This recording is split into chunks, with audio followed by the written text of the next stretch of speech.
I want to remind you that if you are not presenting, if you could please have your audio muted because it will make the recording go to your video. So please keep your audio muted during the presentation.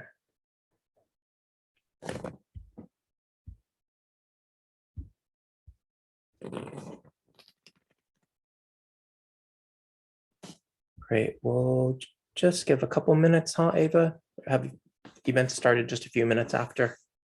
Great, welcome everybody.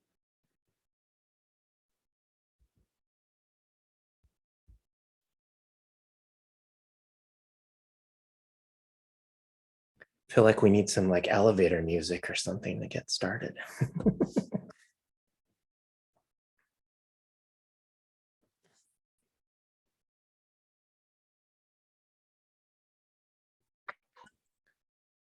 Welcome everybody.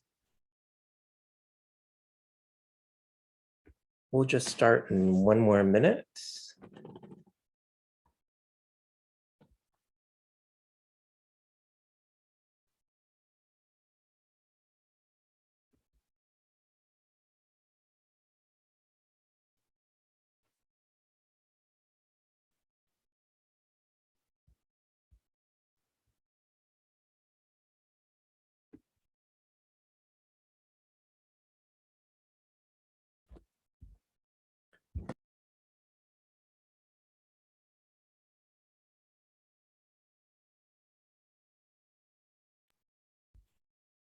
Okay, I think we can get started. Hello, everyone. Just as a reminder, please keep your audio muted during the event. Otherwise, it will allow the video to go to your, the recording to go to your video. So please keep your audio muted during the event. Also, we won't have time for questions and answers from the audience, but if you want to write anything in the chat, you're welcome to write anything in the chat to share with our students. Okay, let's get started. I'm going to start with some introductions. 1 minute. Hello, everyone. My name is Curtis Hidemasa Nickerson Arima, and I am the chair of the Jewelry Metal Arts program. And on behalf of the Jewelry Metal Arts program and Fine Arts programs at California College of the Arts, I'd like to welcome you to the April 12th, Spring 2022 Jewelry Metal Arts BFA Conversations. Thank you all so much for being here. I'm joining you from California College of the Arts. We're located in Yuchen and Yelamu, also known as Oakland and San Francisco, on the unceded territories of the Chochenyo and Ramaytush Ohlone people. I encourage you all to learn about the indigenous people who have continuously lived upon the land since time immemorial. Learn from their rich histories and their present practices in the places you now occupy and where your ancestors are from. As we start, I'd like to honor these original stewards of the land. I'd like to welcome you all, and I want to honor your ancestors, those who are with us today and those who have passed on. Today, we are celebrating 3 Jewelry Metal Arts seniors at California College of the Arts: Cloris Yuchen Ding, Shi Ao, and Zoe Holtzman. I'm so proud of these students. They've completed their educations through so many pivots and so many challenges in the way their education was delivered and how they've interacted with their peers and faculty and staff. The nimbleness that they have had and the adaptability that they've gained during these difficult times will serve them well in their careers as artists. I'm so proud of them, and I'm looking forward to hearing their presentations. For today's event, each of the students will be introduced by our faculty. The BFA candidates will have about 10 minutes to present their work. And then after each presentation, we have a guest respondent who will have 10 minutes with them to have a conversation. They'll provide some feedback and ask some questions. Please note that unfortunately we won't have time during the event for public answers and questions, but I encourage you to drop comments and affirmations in the chat. If you're joining us on YouTube, please feel free to add comments on the stream underneath. The transcripts of the chat today will be saved for the event, so they will be shared with the students. It'll be kind of like a virtual guest book for those of you who are here. Yeah, please type in your comments. Everyone will be grateful to hear from you. Our guest respondent, today is Yuchen Ding, also known as Puffy. She's a contemporary jeweler and the co-founder of Wan Li license brand. She holds an MFA in studio art with a concentration in metalsmithing and jewelry design from Indiana University in Bloomington, and a BFA in crafts with a concentration on metals from the University of Illinois at Urbana-Champaign. Zhao is a University of Illinois 2016 Bronze Tablet Scholar. Her work has been published in books, including Handouts from the 21st Century, Part 3, and magazines, including 2019 Jewelry and Metal Smithing Survey. Welcome, Yuchen, Puffy, Zhao. Thank you so much for being here. For our first respondent, our amazing Senior Adjunct Professor Deborah Logier will be introducing our first presenter. Please join us, Deborah. Okay. Have my sound on, right? Okay. Thanks, Curtis. There are many layers to Chloris Yuchen Ding, and they tend not to stack one on top of each other in a logical order, but rather meander in a swirling spiral of organized chaos. Growing up in Beijing, China, I imagine her as a child surrounded by the remnants from a history spanning 3 millennia, existing alongside this vibrant, ever-changing center of modern life, planting the seeds of her restless stream of creative thinking. I have watched her grow throughout her time at CCA in 3 of my courses, and she continues to surprise and inspire me with her thoughtful and introspective investigations. From an early artist statement Chloris wrote during the height of the pandemic, she states, "Sometimes when I wake up alone in the afternoon, there is a tricky feeling inside my mind every time. The mixture of lonely, anxious, afraid, rebellious, nostalgic. Then 5 minutes later, everything in my head is gone." Traveling down her magical rabbit hole during pandemic Zoom conversations was always an adventure with so many points of inspiration to follow. Some of them landing with a resolution or determined direction, while others quietly staying afloat or drifting away. But as she often reminds me, she is a water sign, so floating is an act of calming meditation. She stayed focused and productive in Beijing during our time of global isolation, exploring different materials and techniques while researching a broad range of emotions and points of view. Combining these thoughtful threads with a keen awareness to craftsmanship and presentation, Chloris is filled with much to say, although as she explains, I find that sometimes our emotions are hard to express through only words. Please join me in welcoming and celebrating Chloris Yuchen Ding.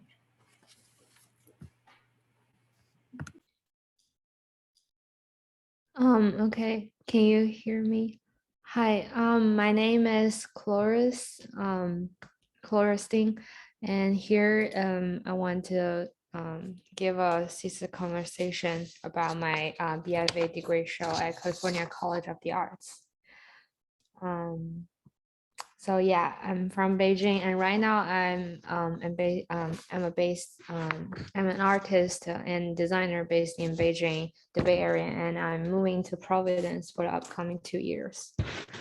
So here is a picture, the thesis picture of my BFA degree show. So I want to talk about my inspiration for my BFA degree show. The project name of my BFA degree show is Sigh. I sighed a lot. So all of the inspiration came from my personal experience. I sighed a lot, and I find out that this fact of myself during the winter of 2019, and during that time I found out myself signing a lot, and I asked my friends about if they sighed a lot or something like that. And that's when I started my observation and research on the project of sighing.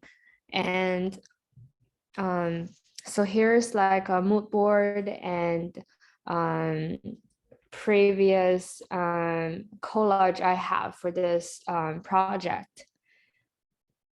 And then I move, after I talk to friends around me and find out that everybody sighs, and sighing is a pretty normal thing for in our daily life. And people sigh with different reasons. And so I made a lot of surveys and sent out questionnaires to people around me, and kind of like to study about the action of sighing in an academic way. And I gather all the materials and I gather all the information I need. And I ask my friends and people to write down, put on their stories so I can just research more on them. And here are more sketches and collage and charts I have from the data I have and the research I have.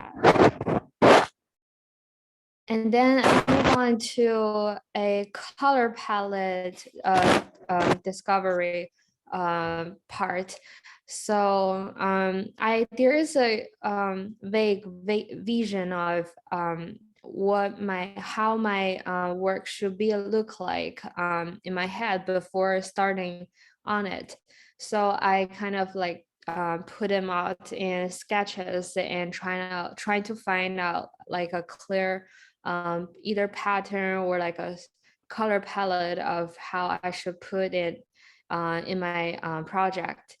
And here's like a color palette research and some sketch of how to visualize the sighing, and some working process shots of piece of this project. Here, Cloris, I'm sorry to interrupt, but that you're having a little bit of microphone trouble. It sounds like something is rubbing up against your microphone. Is it now better?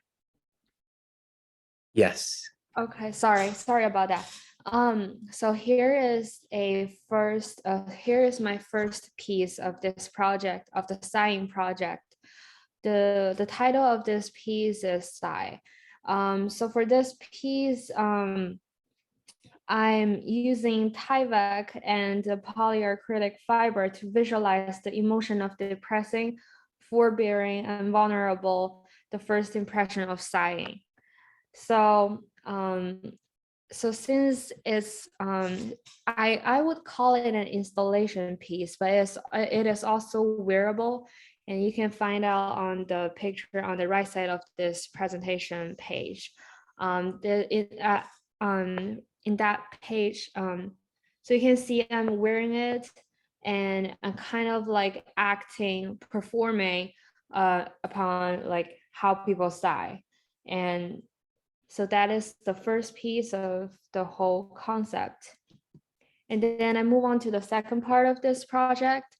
So when I talk to my friends, they most of them sigh because they have like a negative emotion.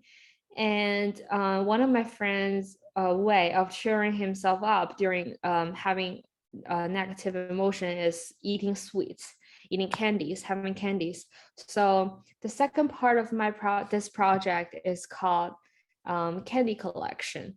So in this second part, I'm creating a lot of candies based on different backgrounds, different stories I heard from from different friends of mine. So each candy is individually created for each of my friends, and each one has have their own story behind. So here's process shot. On the right side, here's a candy study. I made material tests based on using clay, acrylic boards, or thermoplastic, and other. And I also invited my friends to make a candy using clay as well. And on the right side, I did cat modeling. I used Rhino to do the modeling and print them out with wax. And then I use casting technique in this project as well. So here is the first candy. I'm using thermoplastic, silver, and fresh flowers. The second one, silver, yarns and beads and threads. And the second one, and the third one, silver, thermoplastic and paper, ink. The fourth one, just silver, using the technique of embroidery, and the fifth, I'm using real candy and resin, and the sixth, thermoplastic and already made needles. So I would like to talk about the story of the first candy, and here I have it. The first candy is the first one on the left, on the upper left. So there is a meme in Chinese describing the behavior of people cursing as spitting perfume and flowers. So I visualized this meme into a jewelry form in this piece. This story came from a friend of mine. She is usually polite and quiet and shy. Yet when she encounters something bad, she would use the phrase, "I'm going to spit perfume and flowers," to warn me to warn the friends around her that she is going to unleash her emotions directly. So that's a story, that's an example of the story behind each candy piece.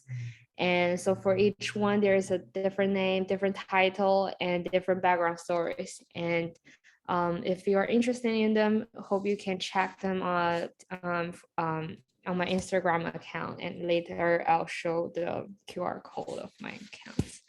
So moving to the third part of this science project is that I wish my audience, I wish to help my audience to reconcile and transform their size into something meaningful and precious and portable and easy to be collected with.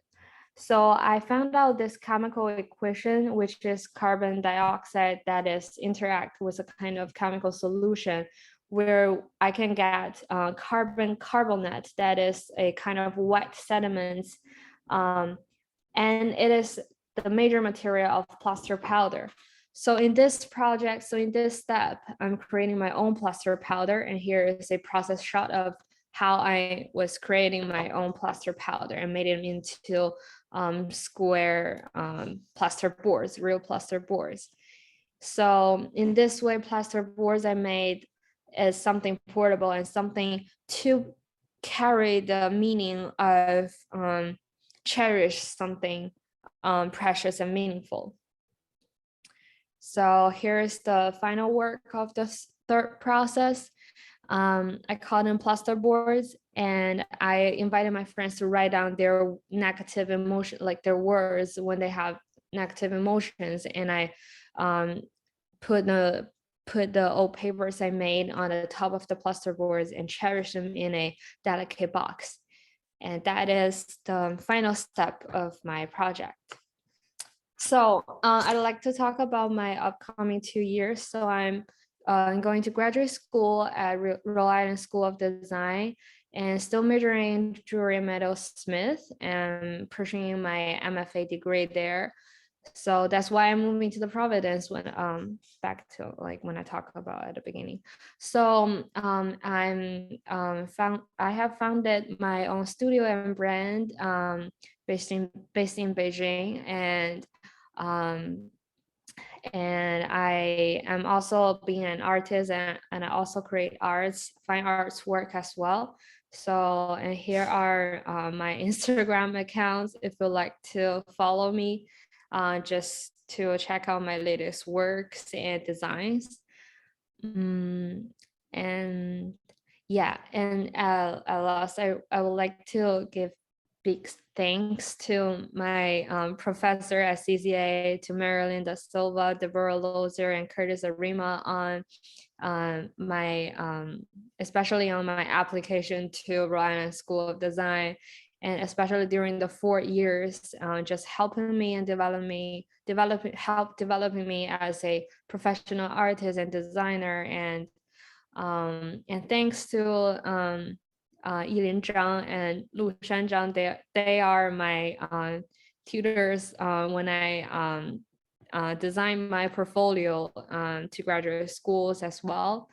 And thanks to Jinyu Huang and Zheng Zhang and Wei Yigao and Lei Cao. They were helping me shooting the photographs for my portfolio, for my works, and they were awesome models for some of my works as well. And yeah, that's it. That's for my thesis conversation. Thank you all. Thank you so much, Cloris. Great work. It's so nice to see it all together, and the idea of sighing, I think we can all relate to. Puffy, if you can please join the conversation, that would be great. Sure. First, I want to congratulations, Cloris, Yuchen. I think it's a really successful body of work that you arrived at in the last semester of your BFA year. And first of all, I think what I was really impressed with is the entire process that you started from an idea, like I'm gonna try to visualize this emotion, this gesture of sighing, and all the way to creating these tangible forms towards the end of the process. And I think the way that you actually invested time and energy in the research and survey process, I think that is really impressive as well. Being able to create mood board and then researching what your friends were thinking when they are sighing, and creating surveys and gathering answers about different perspectives from your audience. I think that is an interesting process. And I think that is one of the things that I want to continue to encourage you to continue exploring during your MFA study as well. And I think I was looking at your mood board and your sketching, and I think you have really great sketching skills as well. And I think that really helped you visualize the form from a pretty ambiguous stage all the way to a finished and polished object. And first of all, I think I would like to talk a little bit more about the concept of this sighing series of work. And I think it's really interesting to see that you are visualizing emotions. And you also mentioned that you are creating customized comfort for your audience, or like people you have interviewed. Would you say, do you want to continue trying these concepts like visualizing emotions, or do you want to try out different perspectives or different narratives when you move on to your graduate study? Yeah, definitely will explore more upon that. And since I've discovered that I really love doing individual research upon creating customized, especially for the candy collection, I'm creating customized comforting candy for each individual. And I do explore that. I love creating upon like individual research, and I hope that could probably develop more on that during my graduate year. Mm-hmm. I think thinking about talking about narratives through visualized tangible work, one of the artists that I can think of is Dongyi Wu. And later on, I will gather my notes and send them to Curtis so that you can all have the name and the website links of these reference artists that I'm talking about. So in Dongyi's work, she created a whole body of work that's called Passerby. And that entire body of work is objects that she made in response to people who walk past her on the street. And that is how this whole series of work has evolved. And I think that kind of take on that kind of perspective is what kind of triggered me when I saw you, how you visualize the sighing emotion and making them into wearable objects. And so that is a good reference to look at. And also when I think about Dongyi's work, she also uses different materials. I believe she uses acrylic and found objects, and also textile, and also fiber, and all those different kind of alternative materials, and use them to create the narrative that she wants to depict. So I think that's what reminded me of when I was looking at your work as well. And when we're talking about material choices, because I think all of the materials that you have chosen are based on your conversation with the interviewed friend or person that's behind the story of each of your object. And I want to ask you, why did you choose to use like fresh flowers, bees, and resin? And I also saw sponge, and you also used real candy, 石头糖, and also you chose to use needles. So what is the story behind these material choices in some of your work? Yeah, that's a really good question. Appreciate that. I think I mentioned why. So each material I chose is based on the stories I have from them, or say the story I summed up from them, from the story they gave me. So I talk about the first story. I talk about one story. That's for the candy number 1, for the fresh flower one. So why I'm using fresh flower was because it was it came directly from the meme in Chinese. That's translated into English, that's called spitting perfume and flowers, and in Chinese it's called 口吐芬芳, like if you know that. So I'm visualizing it directly from the words I have from the story itself. And for the other things like the sponge or needle or like that, so I'm borrowing the materials, some of the materials quality, or say features or their personality into with the story I have, and combining them into the outcomes. I mean, the final piece I have. Like there are all sorts of ways of visualizing the final piece. So and I'm posting the other stories for the other candies in my Instagram account. If you would like to learn more, just follow the account and you can see more.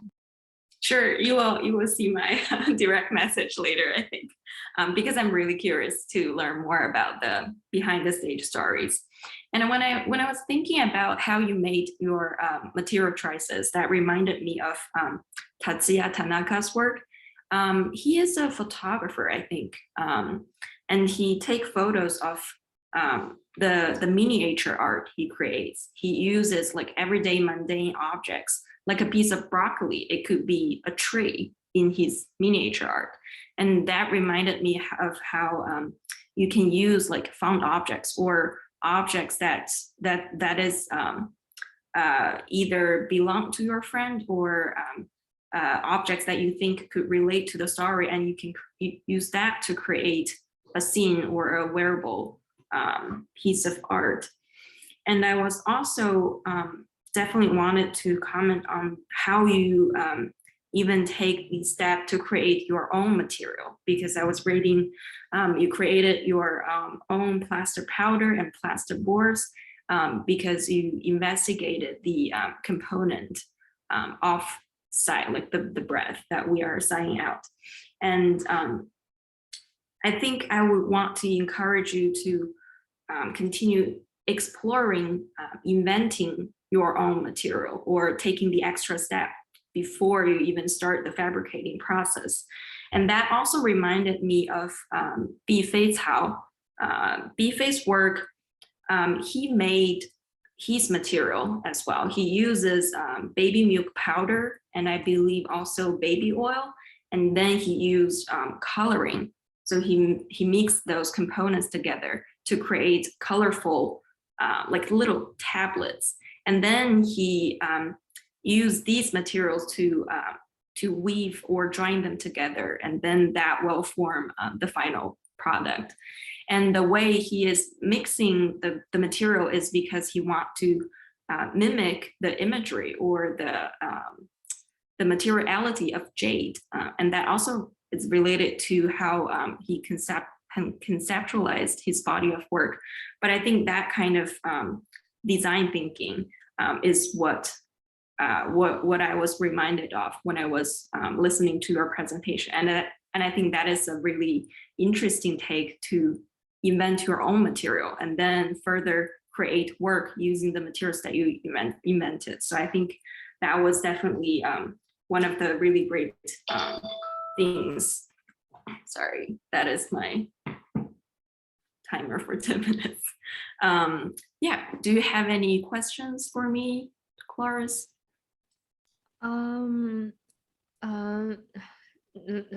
So far, no, but thanks a lot for the comments and suggestions. Just getting more inspiration. Yeah. Congratulations. And I have a lot of friends who recently graduated or is currently studying at RISD right now. And yeah, I think I've seen how their body of work developed over the 2-year program. So I'm definitely more than excited to see how your work will evolve over time. Great. Thank you. Thank you. Thank you so much, Puffy and Cloris. Marilyn De Silva, Professor Marilyn De Silva is going to introduce our next presenter. Thank you, Marilyn.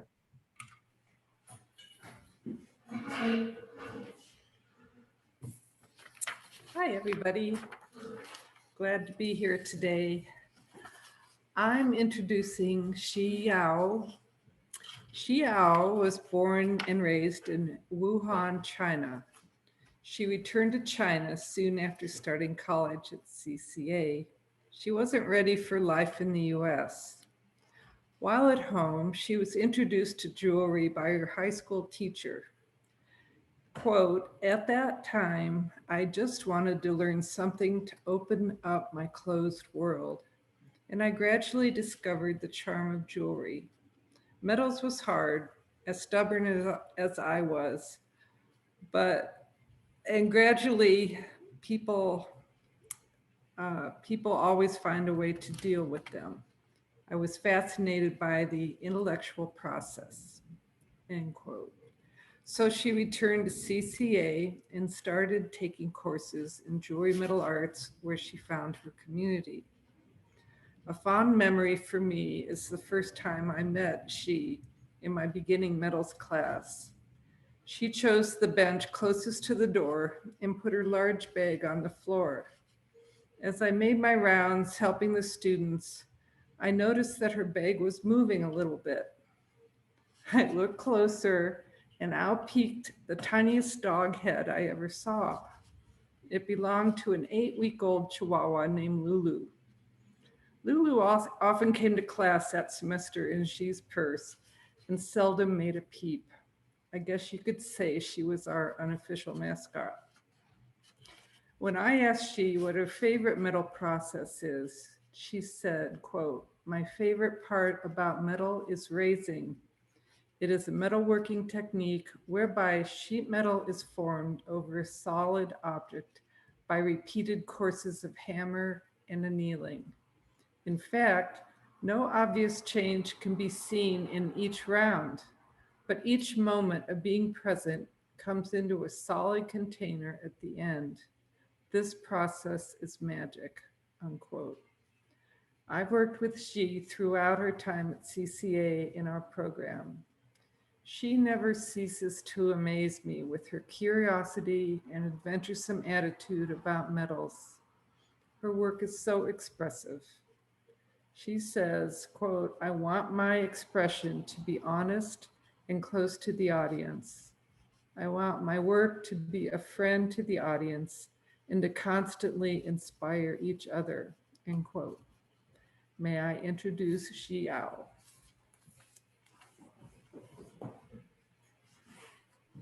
Thank you, Marilyn.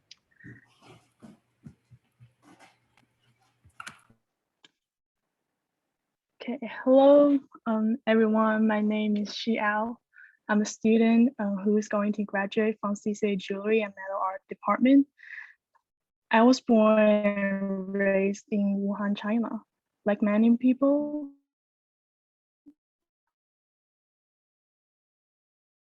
loved painting, playing worked. I spent my kindergarten days in a zoo. At that time, I spent every day with nature, animals, and art. It was the most carefree and precious time in my life. All those fantasies were so real to me. As I create art, I feel connected to this kid who keeps whispering her secrets to me.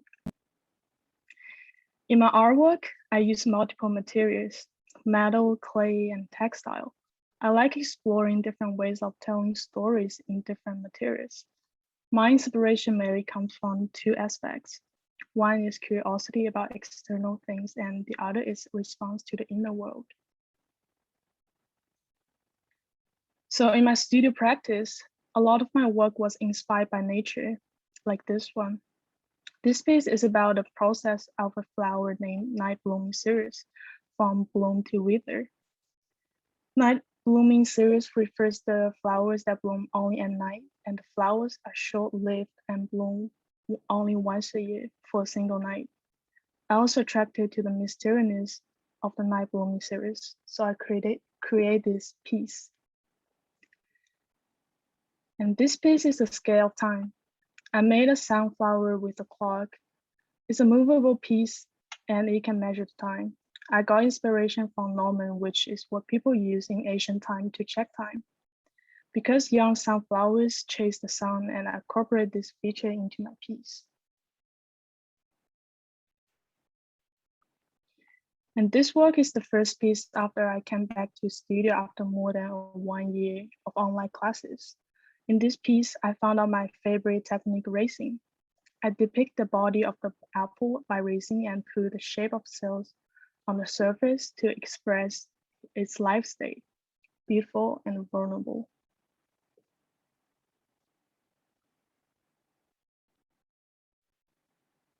One of my major artistic influences is Henri Matisse. He is regarded as one of the most significant painters of the 20th century, and he is the founder and main representative of Fauvism. The dances in Matisse's The Dance, I look at them as encouragement all the time. They remind me that carefree part of myself. I've had this painting. Wait. Can you guys see the? Okay. I had this painting tattooed on my arm for 5 years now, and I still have a passion for it. It's probably the only tattoo I won't regret when I get older. I added design about this painting at the top to suggest that even it's the end of the world, they are still dancing. I think Matisse's happy art is not a denial of cruel reality, but rather a profound understanding of suffering. He had to fight against his father, ignore judgments from his conservative colleagues, and also escape from the World War I.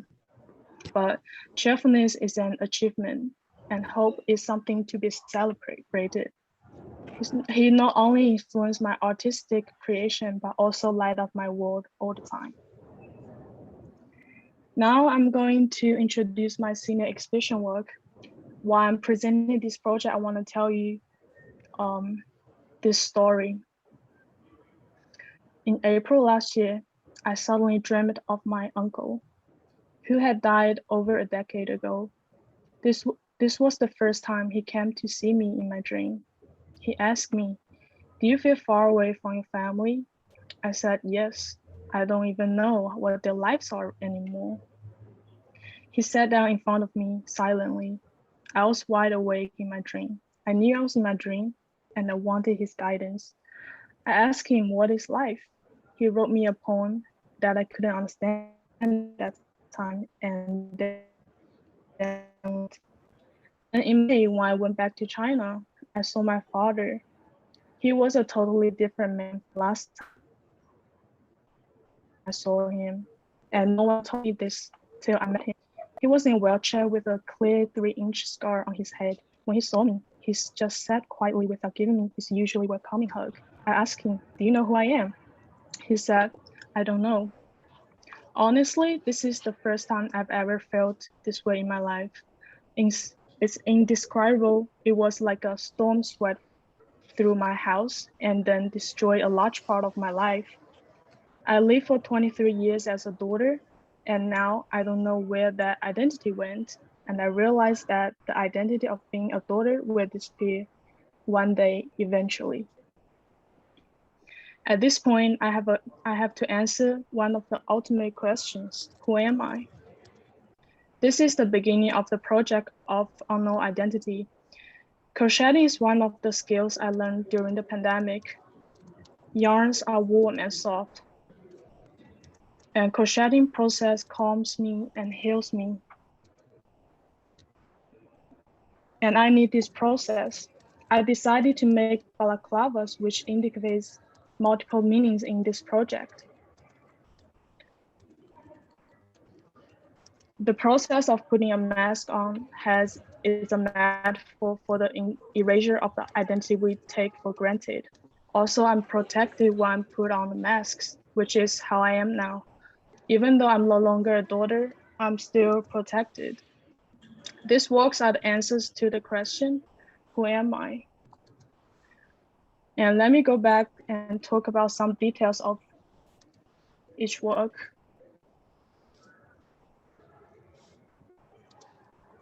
I sometimes let my work be color-oriented. For this one, I started with choosing the yarn, and then the color visually remind me of the lily of the valley. I designed 2 bunches of them on the top to make it dynamic. And I put some on my mouth part to make them speak for me to the outside world. And this piece is called What's Dragging Me Down. These stones make it very uncomfortable when someone puts his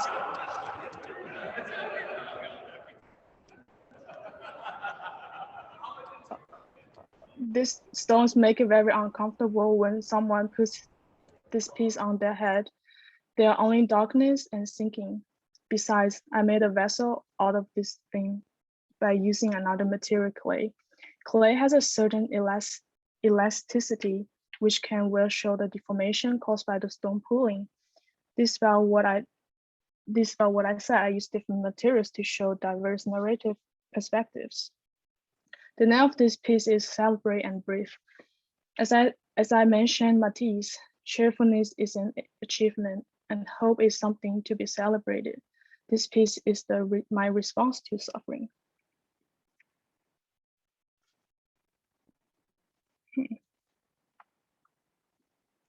This piece fitting, I made a womb shape of mask. It's a metaphor of being completely safe when I was being wrapped in my mother's belly. And the vessels was raised with a copper sheet representing my mother. I want to use this process of hammering and hammering again to honor my mother, who is getting stronger and stronger after she survived the most difficult time of her life. And these are the picture of how the actual look like.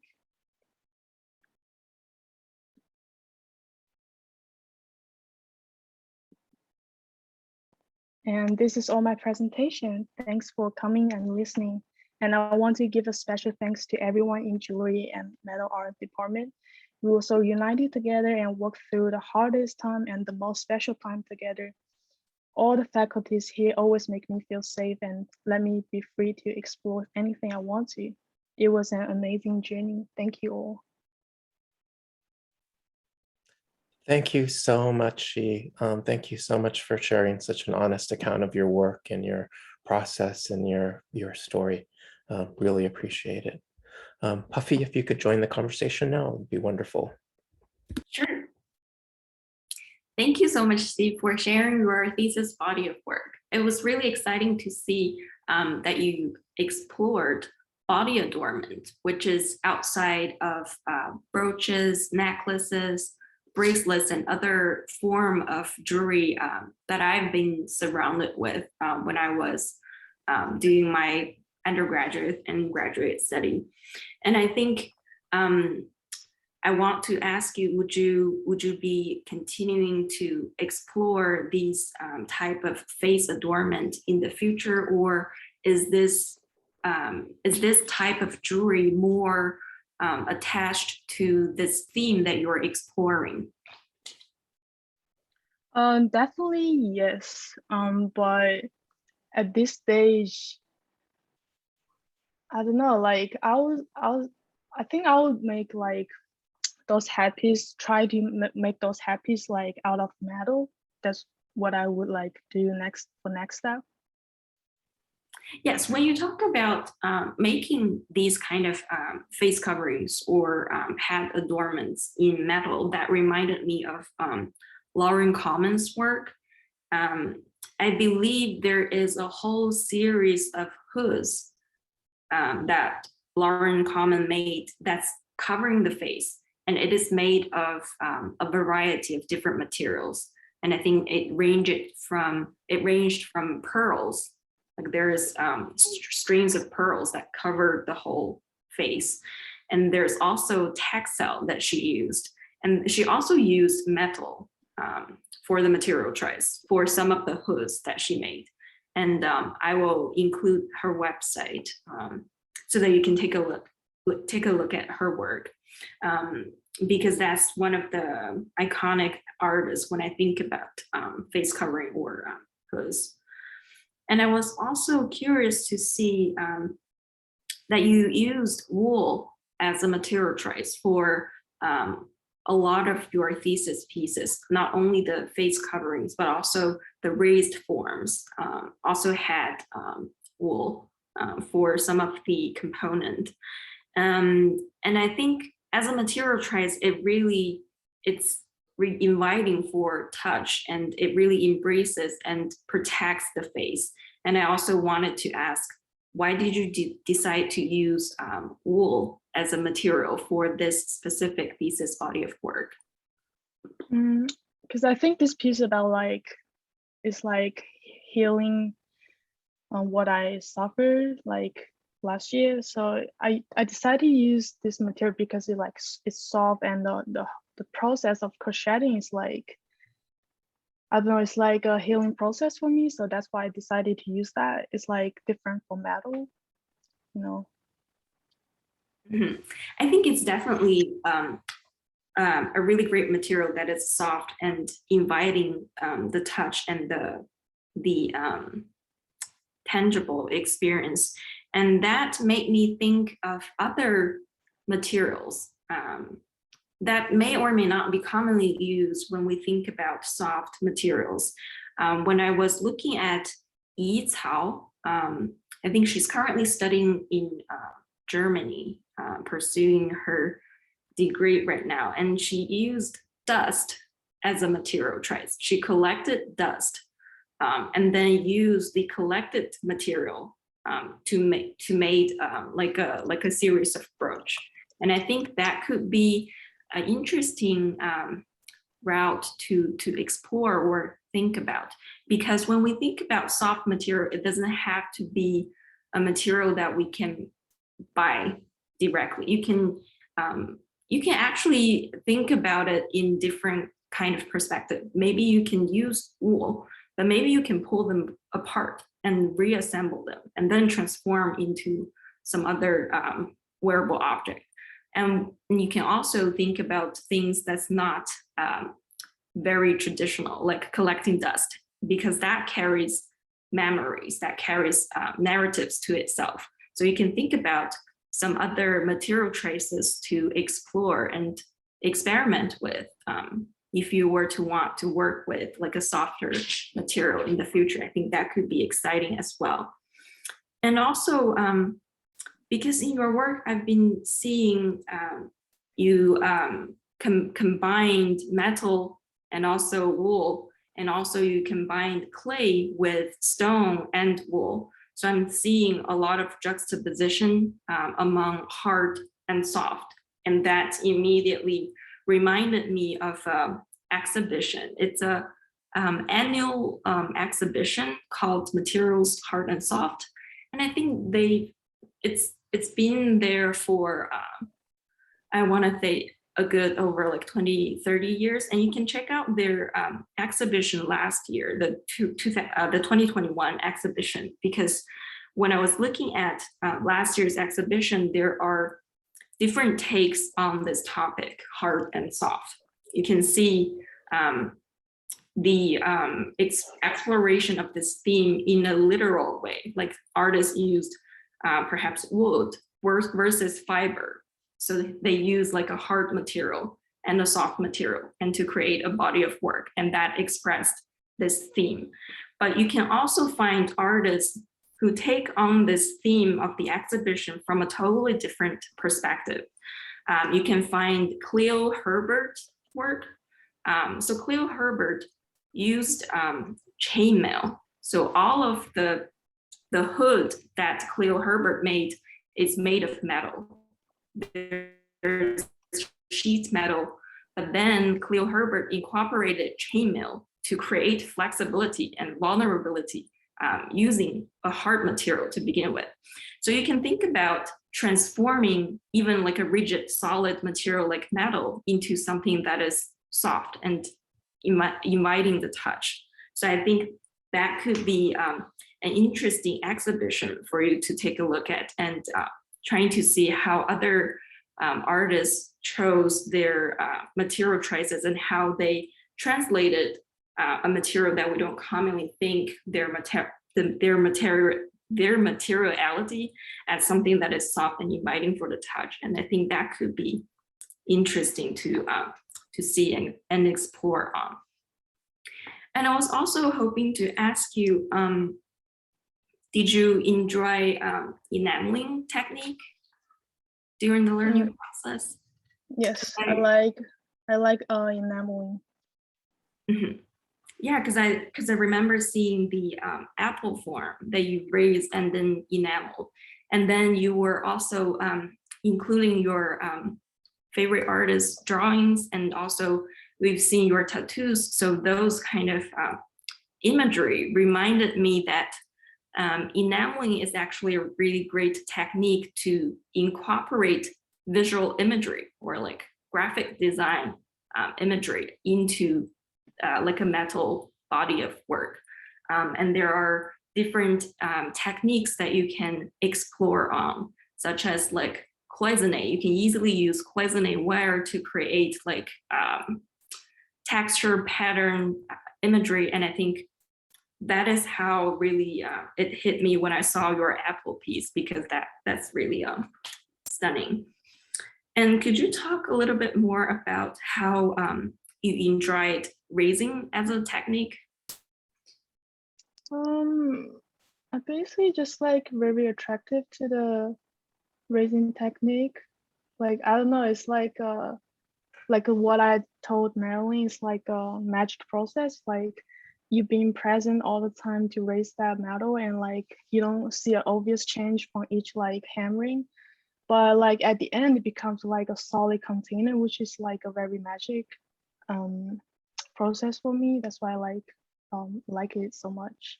Mm-hmm. I think it was very exciting to see how you combine the raised like vessel form with the crocheted wool form, and then I think I was also seeing some like flower petal like form that's connected to the wool. And I think merging your interest in enameling, in raising, and also your interest in crocheting using the wool as a material, that is a really interesting take as well. And it was really also great to see how you included installation shots of your thesis show, because that enabled me to see how you presented the work in a gallery setting. And I would also encourage you to think about what you want to show the wearer, because I've seen artists, we talked about Laura in common, and I know that in some of the shows, she made those objects and photographed these objects on the wearer, but sometimes only the photographs are shown, not even the object. So you could think about what are the things that leaves in the gallery after the making process, because you documented how the hood or the face coverings are worn on the model. So would it be necessary to show the object itself, or who will be wearing the object when you are taking the photograph? And I think those questions would be interesting to think about, and you can try out different kind of approaches. And I think that could be something to think about as well.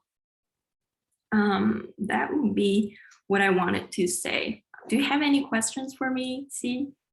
No, thanks for your comments. It really helps me move to the next stage to explore more of my art creation, and it really inspires me. Thank you. Thank you so much, and congratulations, C. Thank you for your presentation. Thank you. Thank you so much, Puffy and Chi. We have Joanne Donovan, our adjunct professor, who's going to introduce our last presenter. Okay.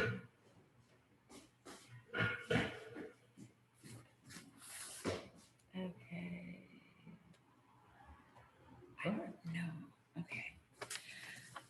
Thank you, Curtis.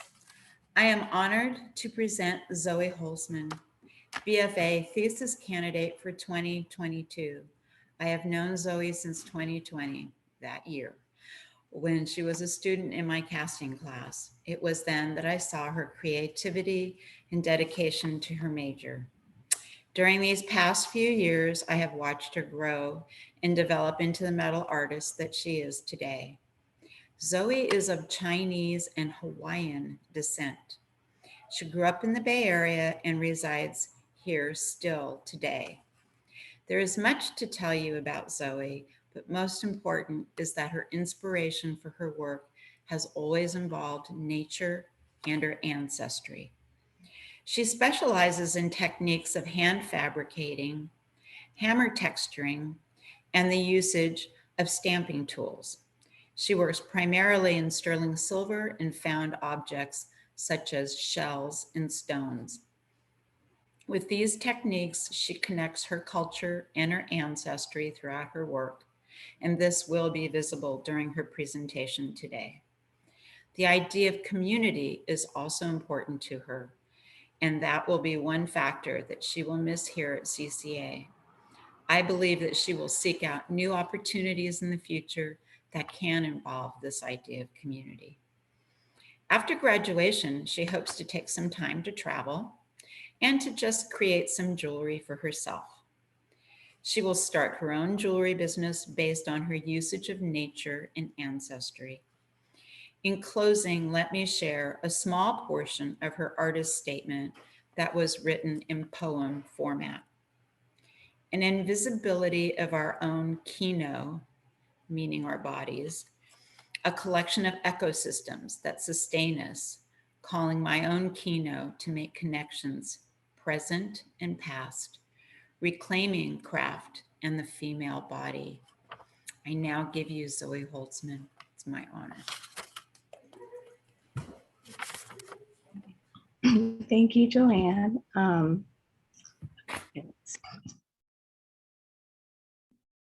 So I'm Zoe, and to tell you guys a little bit about me, I grew up in Santa Fe, California. So growing up in the Bay Area, I got to know the unique ecosystems around me through gardening with my family, going on walks and hikes, and ultimately just spending time in nature and playing with bugs, kind of learning how they work and how they contribute to the plants, and how they sustain us and every other person on this planet.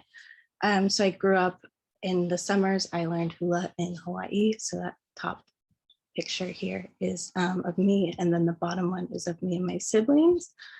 And I learned crafts from friends, family, and loved ones, such as knitting, sewing, and beading. carving stamps, and creating from found materials. So naturally, how much I observed the natural world, it made sense that much of my early work at CCA included this. So the first piece I wanted to show you guys, I was thinking a lot about the extinction of plants and bugs and what that means for us and humans, but also the planet as a whole and how we've treated it and continue to do so. So this was for casting class with Joanne, and I carved these bugs out of wax and then cast them in silver. And although casting is like not a technique that I use a ton in my work, I really liked the fossilized look that it brought here because these beetles are extinct and they no longer exist in nature. So I wanted to kind of bring that look back, and I hope to continue to use that in the future.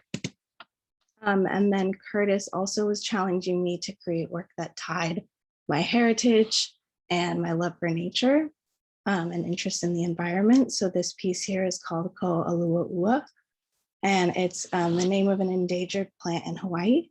And I chose to recreate the leaf of this beautiful plant to show what we could lose if we don't make changes to the way our bodies interact with Earth. And then when I was exploring my own memories, one of my favorite plants growing up was the ground cherry, and I loved that skeletal look that it gave on the outside when the plant had dried out. So when I was younger, my mom used to bring these home, and I was always really fascinated by this form. Something I was trying to work on as well was like three-dimensionality of my pieces. So this kind of is what I was working towards here. And then I was also interested in like native plants in general and from here in the Bay Area. So this is yarrow, and I was interested in using stones from California, from Hawaii, and from China, and that all naturally occur in those places. So here's peridot, and that naturally occurs in all three of those. So some artists that inspired me, Nicole Ringgold is an artist that she hand fabricates all of these elements within nature, so plants and bugs, but really realistically. And she also kind of started her jewelry work later on in life. So she does a lot of things that aren't necessarily within traditional like rules of what you would think people do when making jewelry and metalwork. And then the Huawakea is a Hawaiian kapa maker, and she is both Hawaiian and Japanese, and has worked in both Seattle and Hawaii.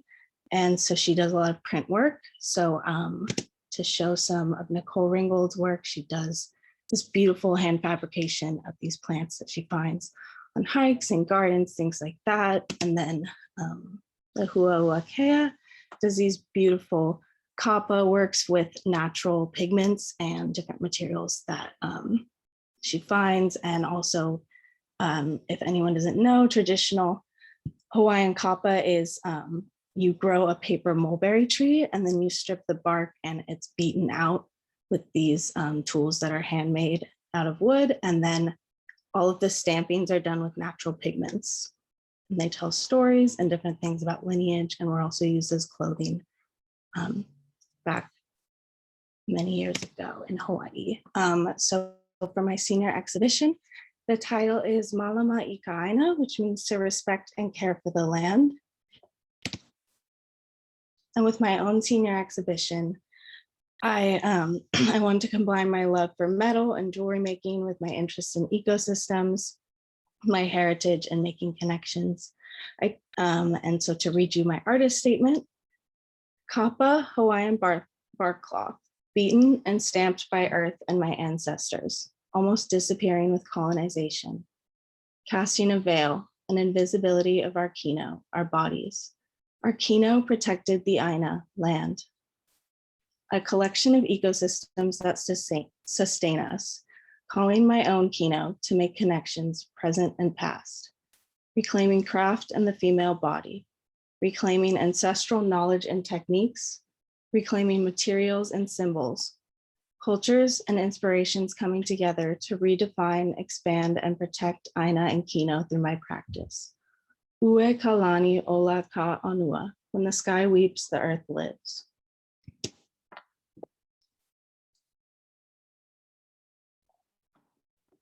This first piece I wanted to show you guys relates to Hawaiian symbolism for the ocean. It's titled Namaka, and in English it means goddess of the water and sea.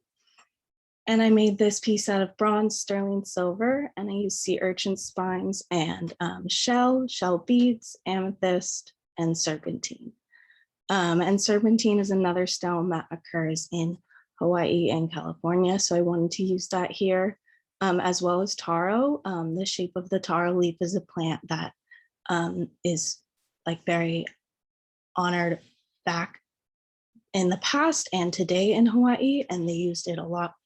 It has to do a lot with water. They created these complex irrigation systems just so that they could have their taro plant. So I wanted to highlight the like connection between plants and water here as well.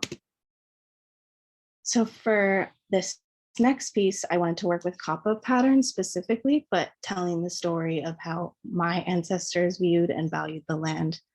And on one side of the neck piece, it has symbols that that relate to the story of my Chinese ancestry.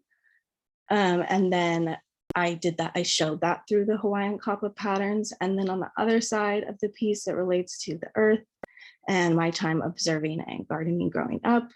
So this is all hand formed and textured bronze. And then I hand stamped these patterns on individually, which you can see a close up on the other side. All right, so to show some more pieces I was working with, I kind of wanted to relate and connect my experiences with land and those of my ancestors. So here I was trying to show kind of more of a soil texture and worms and sun and all those things that kind of work together to make plants grow. And while moving forward, I'm also protecting a past. So Hawaiians believe that sharks and specifically their teeth were represented protection and strength. So the ocean is, a really amazing place, and the Hawaiian people understood so much about it by being connected to the land and observing their surroundings. And so I kind of wanted to create this whole story with my work and show like all of the things that the Hawaiian people and I today like discover about my environment. And so Hawaiian wayfinders and sailors, they use the stars, they use cloud formations, wave patterns, wind, all of those things to find their way. So I wanted to create two rings that highlight the connection between the elements within nature. So I also wanted to create a whole story with my, an environment with my work. So I created these clay bodies to represent myself in the female body, as well as elements within nature, like water and land. And then I sewed together recycled fabric that came from my family in different places to create a pathway for the environment. So here's some photos from my show.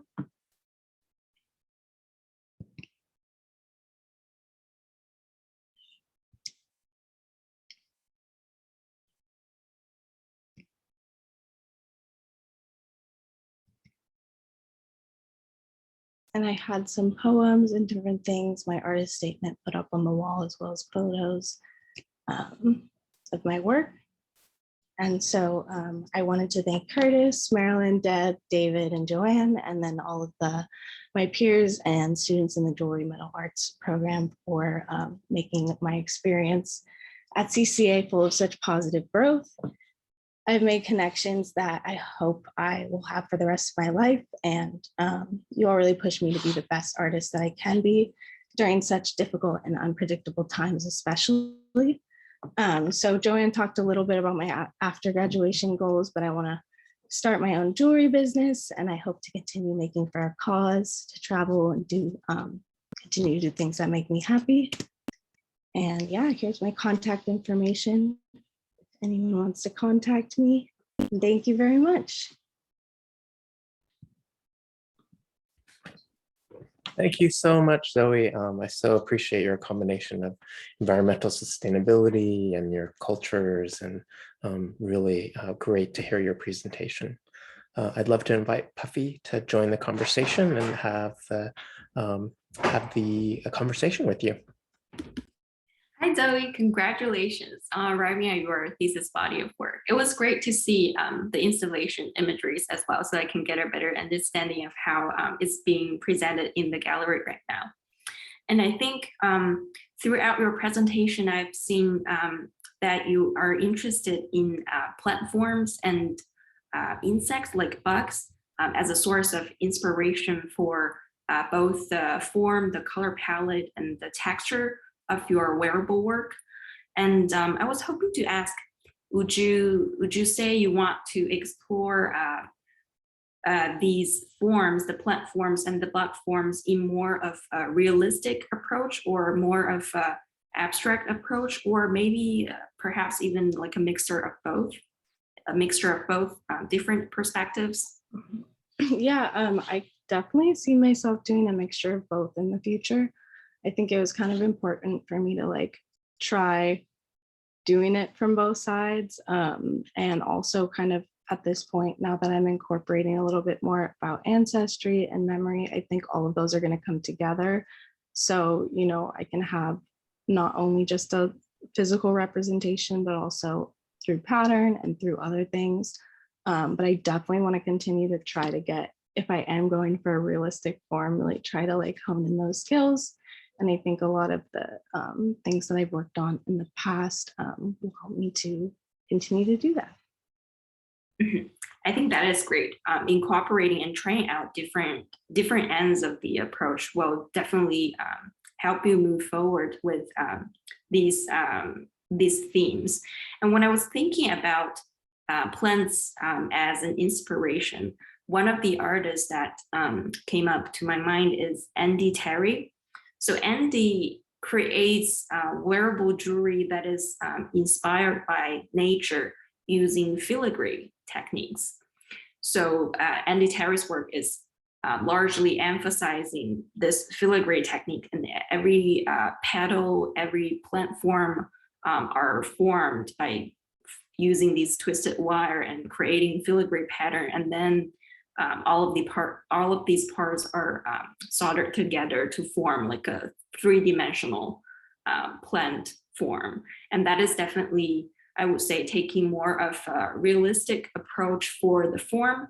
But I think the technique that Andy Terry used in creating the body of work is starting to try out some of the abstract aspect of the process because of the technique that Andy has been exploring. And I think when you think about dealing with the subject matter, either from a realistic or abstract approach, one of the things that you can experiment with or work on is by trying out different metalsmithing techniques, or even combining them with other techniques, because I see that you have an interest in clay and textile as well. You could try out ceramics techniques or perhaps textile techniques and combine those with the materials that you use other than metal. And I think that could open up a lot of possibilities as well.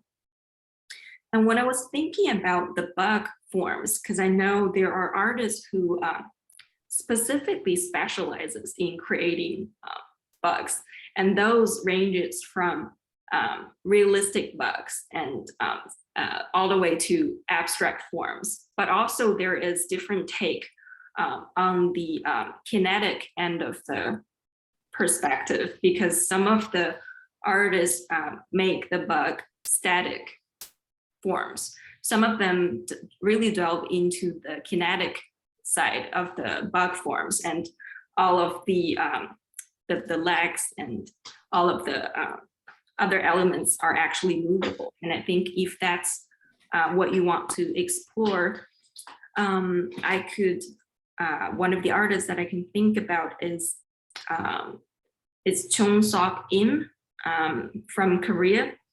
And in Chon Sok's work, he creates bugs as if they were like wearable sculpture. They are statement jewelry pieces. And I believe he mainly uses twisted wires. And one of the reasons I found Chon Sok-im's work interesting is that he is not using twisted wire as if he is doing filigree pattern. He uses twisted wire and then flattens the wire through rolling mill. So he's using these twisted forms and then once again flattens it and perhaps sometimes even solder a bundle of twisted wires that is flattened together. So they became this sheet metal again, but it's made of twisted wire. So I think that is a definitely different take on kind of reinventing the traditional metalsmithing technique. And you can actually get very exciting and different result by using the same technique just through like a different thinking. So I think that is something you could think about. Even with traditional metalsmithing technique, you can use it in different ways and that can arrive at different results as well. And I think another thing that I found really interesting is that how you used found objects, like found materials in the nature. You used, I believe, sea urchin's spine, I believe, and then you also used shell, and there are also natural materials that you found in the nature and combined into a work, because that is the material choice that really fit into the theme of your thesis body. And I think this take on is very interesting, to find your material in the nature and combine them with materials of your choice. And when I think about using materials that are found in nature, one of the artists that came to my mind is Ro Tang. So Ro Tang, she uses mother of pearl. That is her main material for creating wearable jewelry. And then it's also about kinetic jewelry as well. She drilled holes onto these mother of pearl pieces that she cut out, and then she riveted them together so that the static piece can be moved and altered into other forms. So it suddenly provided other possibilities. It's not like a form that is only having one presence anymore. So that is one of the artists that came to my mind. Have you tried other materials that are found in nature or natural forms, and how have you combined them into your work before? So I have on my own practiced a little bit of stone carving. I used to collect a lot of stones when I was younger on hikes and different things. So I have a lot of bags of rocks and different things that I've tried drilling, and I'm really interested in kind of exploring that a little bit more once I graduate and have some time to really like practice that technique a little bit more. But that's definitely been something that I've been working towards, just because I know, when I was younger, I would put things together with sticks and wire and different things that I could find, but trying to find ways to expand those interests into something that I can, I don't know, alter in some way is something that I'm interested in. Mm-hmm. I think that is definitely interesting to experiment with and try get your hands on working with materials that are found in nature. And I think that is definitely always a challenge, because you couldn't just solder a piece of rock onto a metal form. So that is when we have to get really creative to think about the boundary of code connection, what we can do to connect those parts, those different materials without using torch, without using the magic of soldering as a help. So when you think about code connection, some of the ways that we've all learned is through riveting, but there's also tab construction. There's also sewing, like what you tried in your work. And there are definitely many more other techniques that you can experiment with to combine materials using the cold way. And I think one of my last questions would be, it's interesting to see in your installation, you combined your wearable form that is made with jewelry and that is made with metal and materials found in nature, and you combine them with the ceramics pieces and the textile, the fabric that you recycled from your friends and family. So can I ask, why did you choose to include or combine metal, ceramics, and textile into this thesis body of work? So I was thinking about a lot once I found out kind of not only the timeline of our shows this semester, but also the classes that I've been taking and the techniques that I've been learning, like coming towards graduation. So I had done the 3D printing with the clay in one of my classes, and I thought that was a really interesting technique. And then I was also taking classes that were getting me thinking a lot about, the body and how it connects to not only, the nature and things that I'm interested in there, but also jewelry, which is, the thing that I do and that I create. So I guess I was just, sorry, I lost my train of thought for a second. But yeah, sorry, can you repeat the? Oh, no worries. Why did you decide to combine metal forms, ceramics, and textile into the? Yeah. So I guess I was just thinking about all these new techniques, and I really wanted to not only incorporate them in there for that reason, but also because those were a lot of things I was interested in growing up. And I wanted to create this whole environment. And that was something that Deb was talking to us a lot about too, is creating an environment and a whole, like it's a whole piece together rather than just your individual pieces. So I really wanted to kind of have this pathway that people follow. And I guess the way that I conceptualize it in my brain, I was imagining like having color on the wall and something like that. But the thing that was most natural to me wouldn't be like painting or something like that. It would be using fabrics. I would definitely encourage you to continue exploring those materials that interest you, because I think from there you can always get inspirations about how you want to transform or reinvent a metalsmithing technique. I think that has always been inspiring for my own experience as well. Do you have any questions for me, Zoe? No, I mean, I'm really looking forward to seeing all those artists that you sent me. And thank you so much for asking questions. It really helps me to kind of formulate my ideas a little bit more. And also just hearing what you had to say was really great and helpful for me moving forward. So thank you. Thank you so much, Zoe. I think you could check out the Instagram accounts of the artists that I'm going to send to Curtis, because they not only do a very great job creating the work, but they also do a really great job for their social media campaign, like all of their social media posts, their content. And I think that could be something that you could really learn from if you were to start your own jewelry business in the future as well. So congratulations, Zoe. Thank you so much. Thank you so much, Puffy, and thank you, Zoe. Thank you, Zoe, so much. This concludes our event for today. Thank you all so much for being here. I want to thank Yingji Puffy Chow for being our respondent. Thank you so much, and congratulations to Cloris Yuchen Ding and Chi Ao and Zoe Holtzman for presenting today. I want to thank Marilyn De Silva and Deb Logier and Joanne Donovan for introducing our wonderful students. I want to thank David Cole, who is a critical part of our faculty. I also want to thank Russ Larman, who's our studio manager, who does a fantastic job guiding our students and faculty in our program. Thank you, Ava Morton, for being behind the scenes today and helping out.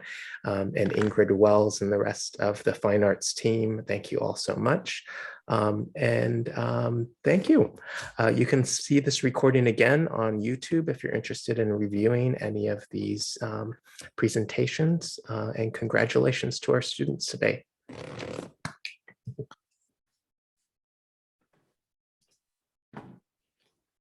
So so long. I'll stick around. I'll keep the Zoom open for just a few minutes so the presenters and the faculty can hang out and just say hello and chat for a minute as we close up. So long, everybody. Congratulations, guys. Congratulations, everybody. Beautiful work. Get the gallery view. Here's Julie, Kathy. Julie, thank you so much for being here. Thank you guys for being here. So inspiring to see everybody's work. Gorgeous. Good to see you. Yeah, I didn't see one, so I'll just forget that. Okay, perfect. Thank you. Great, you guys did a great job. Thank you so much. That was wonderful, really wonderful. Yeah. Yay. Do you feel good? You should. Yeah, you guys did great. So wonderful to see your work. And even after seeing your exhibitions, your presentations just really made me understand your work even more. And I'm so proud about everything that you guys have done. And it's really wonderful. Thank you so much. Thank you, Marilyn.